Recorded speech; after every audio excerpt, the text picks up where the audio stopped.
We're Team OGs, Group 5. The discussions on Thursday, 12. So basically the background for our project was we wanted to build a robot that would complete tasks for points graded on like cost effectiveness, like how much we spent versus how well we did. We were given 2 motors, a servo, a Vex Cortex, like a brain, a controller, and a battery. The materials were provided by like the parts store and Robot C on our computers for coding. So the task that we had to get over an incline, which is that top picture. And another obstacle we had was the rumble strips. And the last one was the rough terrain.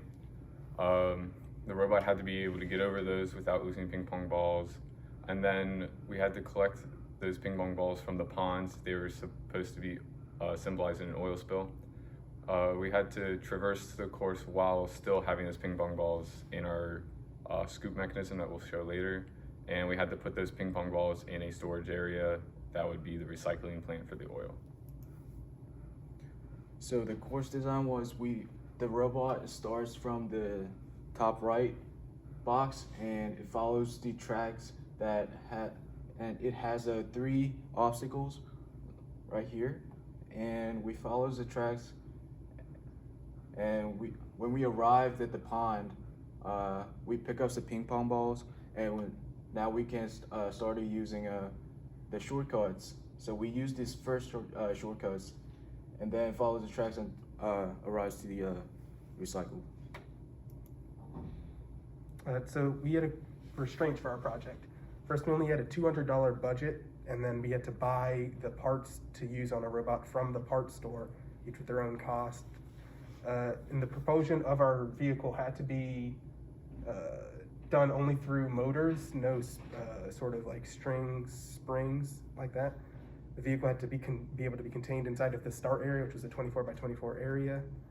And then we couldn't permanently fasten our robot.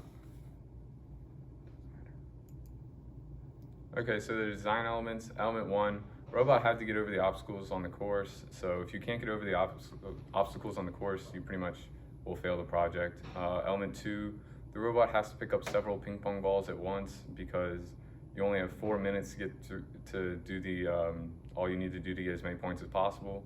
So if you only get 1 ping pong ball at a time, you're not going to get all of them out.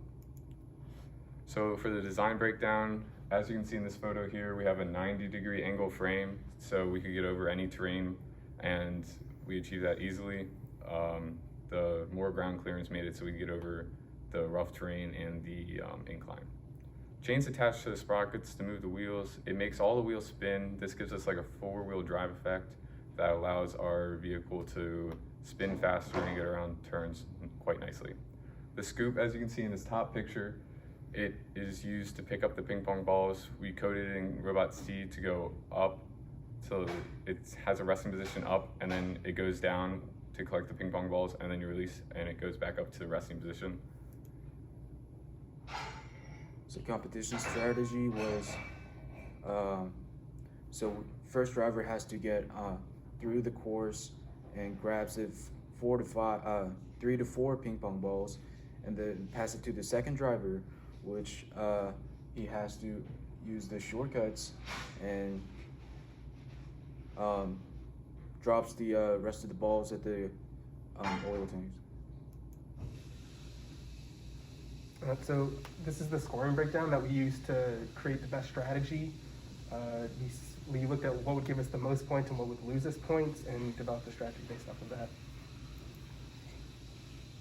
Okay, switch. So what went well? So this will be our post-competition reflection.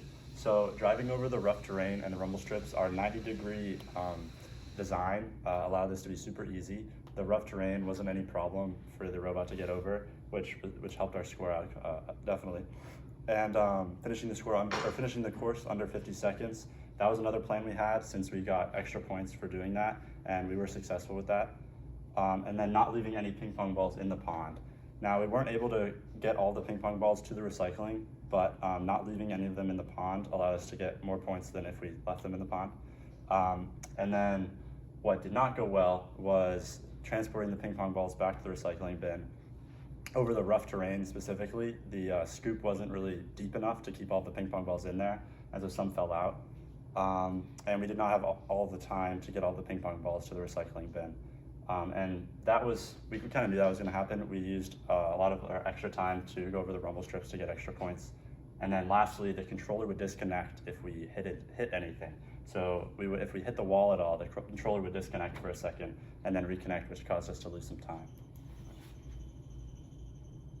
And so our scoring results. Our group placed second in the discussion with a cost effectiveness of $12.79.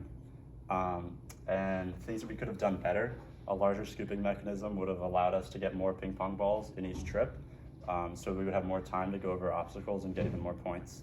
So we would do that. We'd make the scooping mechanism bigger, and then also we could make the robot slightly smaller, which is something we didn't think about. It would allow us to turn more easily and not lose points for the wheels going out of bounds.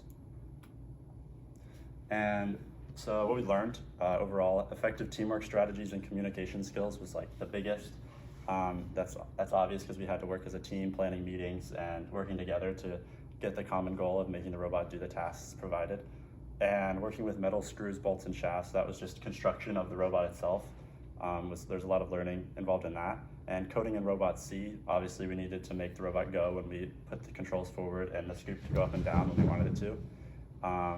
And a test and fix strategy. If something wasn't working, what can we do to fix it? And then test it again to see if it works. If it doesn't, we go back and redo it. So yeah. And thank you. Thank you. Thank you.